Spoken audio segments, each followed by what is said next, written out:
కర్కాటక రాశి వారికి ఈ వారం వృత్తి ఉద్యోగాల పరంగా సానుకూలంగా ఉంటుంది. వ్యాపార పరంగా కొన్ని చిక్కులు అనేవి ఏర్పడతాయి. ఖర్చులు అధికంగా ఉంటుంది. షష్టమ భాగ్యాధిపతి అయిన గురువు వ్యయంలో ఉన్నారు. రాబడి తక్కువగా ఉంటుంది, ఖర్చులు అధికంగా ఉంటుంది. ద్వితీయాధిపతి అయిన రవి అష్టమంలో ఉన్నారు రాహుతో కలిసి. ఎంత కష్టపడ్డా ఫలితం ఇంతేనా అనే భావన ఎక్కువగా ఉంటుంది. సోదరులతోటి విభేదాలు, ఉద్యోగంలో విభేదాలు, భాగస్వామి మధ్య విభేదాలు, చిన్న చిన్న డిస్టర్బెన్స్ ఇటువంటి వచ్చే అవకాశం గోచరిస్తుంది. వీరికి సప్తమ అష్టమాధిపతి అయిన శని భాగ్యంలో ఉన్నారు. అష్టమంలో రవి, బుధ, శుక్ర, రాహు కలిసి ఉన్నారు. ప్రయాణాల విషయంలో కొన్ని జాగ్రత్తలు తీసుకోవాలి. దైవ దర్శనాలు ఎక్కువగా చేసుకుంటారు. ఆరోగ్యం పట్ల చాలా వరకు జాగ్రత్తలు తీసుకోవడం చెప్పదగినది. భూ సంబంధించిన వ్యవహారాలు సానుకూలపడతాయి. అదేవిధంగా ఒక కొత్త వ్యాపారం ప్రారంభించాలి, 10 మందిలో మనకంటూ గుర్తింపు తెచ్చుకోవాలి అనే భావంతో ఉంటారు. వ్యాపారాన్ని విస్తరింపజేసే విధంగా గ్రహగతులు గోచరిస్తోంది. భాగస్వామ్య వ్యాపారాలు కాకుండా సొంతంగా చేసుకునే వ్యాపారాలకి బాగా కలిసి వస్తుంది. అదేవిధంగా రియల్ ఎస్టేట్ రంగంలో ఉన్న వారికి కొంత అనుకూలంగా లేదు. సాఫ్ట్వేర్ రంగంలో ఉన్న వారికి, అడ్మినిస్ట్రేషన్ రంగంలో ఉన్న వారికి, సినీ కళా రంగాల వారికి, చిన్న చిన్న వ్యాపారస్తులకు ఈ వారం మధ్యస్థ ఫలితాలే గోచరిస్తోంది. ఖర్చులు అదుపులో ఉంచుకోవాలి. 1 రూపాయికి 10 రూపాయలు ఖర్చు ఉండే అవకాశం లేకపోలేదు.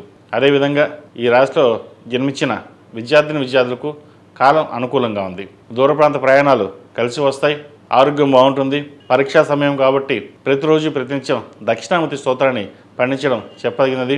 ఏదైనా సరే కష్టపడి ఎదగాలి, మనకంటూ ఒక ఉన్నత స్థితికి ఎదగాలి అనే భావన ఎక్కువగా ఉంటుంది. 10 మంది చూసి కాదు, మనల్ని గుర్తించాలి అనే భావంతో ఎక్కువగా కష్టపడడం జరుగుతుంది. ఈ రాశి వారికి విద్యాపరంగా అన్ని అనుకూలంగా ఉంది. ప్రయత్నాలు ఏదైనా సరే ప్రారంభించవచ్చు. ఈ రాశిలో జన్మించిన స్త్రీలకు అనుకూలంగా ఉంటుంది. వృత్తి ఉద్యోగాల పరంగా, వ్యాపార పరంగా చక్కగా కలిసి వచ్చే కాలం చెప్పచ్చు. అదేవిధంగా కష్టార్థంగిన ప్రతిఫలం లభిస్తుంది. ఖర్చులు అలాగే ఉంటాయి. సంతానానికి మంచి సంబంధం కుదురుతుంది. వివాహ విషయంలో ఎటువంటి రాజీ పడకుండా ప్రయత్నాలు ప్రారంభిస్తారు. అదేవిధంగా భూ సంబంధించిన వ్యవహారాలు ఎప్పటి నుంచో ఏదైతే ఇబ్బంది పెడుతున్నాయో అది కొలిక్కి వచ్చే అవకాశం గోచరిస్తుంది. వివాహ సంబంధించిన వ్యవహారాలు సానుకూలంగా ఉన్నాయి. భూ సంబంధించిన వ్యవహారాలు సానుకూలంగా ఉంది.